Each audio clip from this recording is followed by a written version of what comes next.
Welcome to this explainer. So you've probably seen those high salaries for customer success managers and thought, hey, that looks pretty good. And honestly, it is a great field. But before jumping in, we really need to understand what employers actually want, right?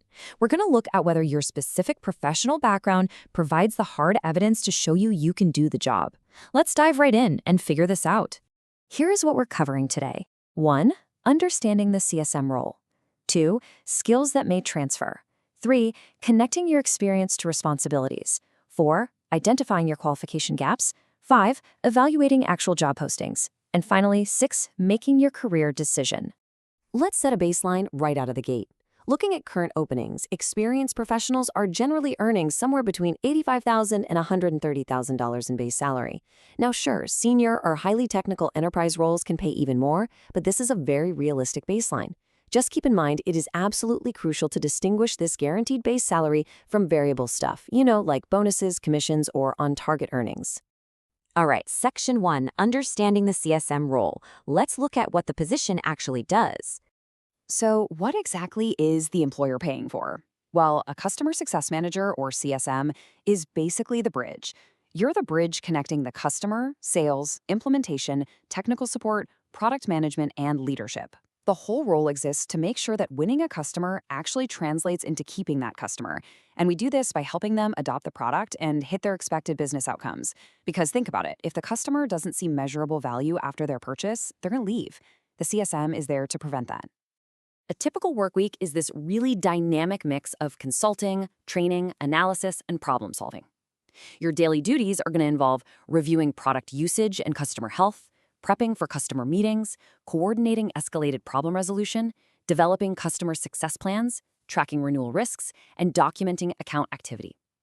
Now, looking at this list, you can probably tell this is definitely not just a customer service or tech support job. Not at all. You are proactively managing an ongoing commercial relationship and protecting the company's revenue. Moving on to Section 2, Skills that may transfer. Let's identify some relevant experience. What's genuinely fascinating here is how customer success management is accessible from quite a few different career paths.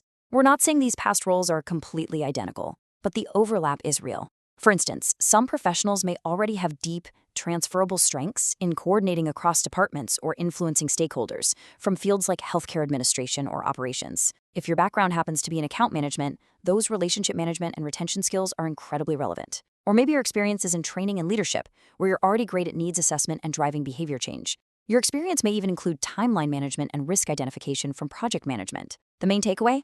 These strengths absolutely transfer to customer success. Section 3, Connecting your experience to responsibilities. It is time to translate your accomplishments into solid evidence. Because having the skills just isn't enough, right? To be competitive, you have to prove it with measurable outcomes. Take a look at the left side here. We have this really weak resume phrasing, managed customer relationships. But check out the right side. Managed a portfolio of organizational clients, conducted quarterly performance reviews, and developed corrective action plans for accounts showing declining engagement. See that stark difference? That stronger, evidence-based language proves to a hiring manager that you can actually resolve risks and track engagement. Here is another great example. Instead of throwing a weak claim on your resume like, helped customers use the product, a really competitive candidate is going to say, developed and delivered role-based training that increased active product use within 6 months. This skill could heavily support product adoption initiatives at a software company. But the catch is you have to present measurable evidence of how your work actually changed behavior or improved performance. Section 4, Identifying your qualification gaps. We need to distinguish your strengths from missing requirements. A different past job title doesn't mean your experience is totally unrelated, but you may still need to acknowledge genuine knowledge gaps. Compare these common requirements with your background. Say your experience is in training. Well, a likely gap for you may involve owning revenue renewal or navigating SaaS platforms. If you're coming from operations, you might be missing formal ownership of customer accounts or recurring revenue metrics. And if your background is technical support, your gap might be around strategic account planning or driving expansions. Let me be clear, identifying these gaps doesn't mean you're unqualified.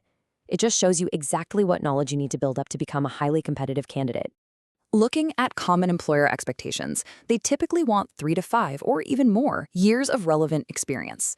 They're also hunting for skills in customer health monitoring, renewal forecasting, and CRM proficiency. Think platforms like Salesforce or Gainsight. You're also going to be expected to handle executive business reviews, account expansion, and risk management. Basically, these common expectations highlight areas where you may need to develop a few new competencies before you can comfortably manage a recurring revenue portfolio. All right, Section 5, evaluating actual job postings. Let's talk about what to investigate before applying. Because the title Customer Success Manager can mean entirely different things depending on the company, you have to carefully read the job posting to protect yourself.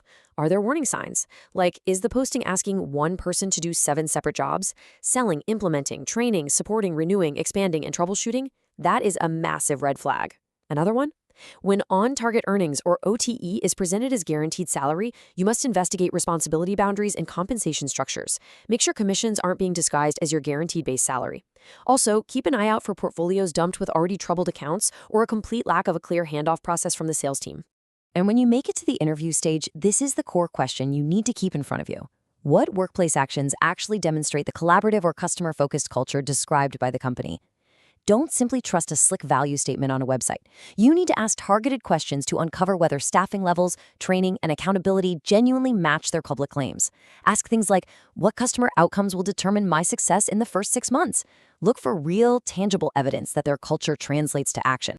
Finally, Section 6, making your career decision. Let's determine your next step. Now it's time to take all this verified information and decide what to actually do with a specific opportunity. Your options are pretty clear. Step 1, apply. Do this when the portfolio is manageable, the guaranteed compensation fits your life, and your experience clearly shows the outcomes they need. Step 2, investigate. Do this when the bonus or OT is unclear, travel is uncertain, or maybe SaaS experience is preferred but not mandatory. And Step 3, skip. Skip it completely when direct enterprise SaaS experience is genuinely non-negotiable, you're missing the advanced technical expertise, or the guaranteed salary is just totally inadequate. Throughout this whole journey, focus on what you actually control. You have the agency to decide which positions you pursue and how carefully you read those postings. You control how honestly you translate your past experience into measurable evidence. You choose which technical gaps you want to develop and exactly what questions you ask the employer. Ultimately, you're the one who decides if the financial reward justifies the effort to transition and if the employer is actually providing the necessary tools for you to succeed. A career as a customer success manager can be incredibly rewarding, and as we've seen, your professional background carries real value when translated correctly into measurable evidence. But always remember the most crucial rule for navigating these opportunities. Don't just apply, investigate. So I'll leave you with this. Take a fresh look at your own resume today. What hidden transferable skills are sitting there right now, just waiting to be uncovered?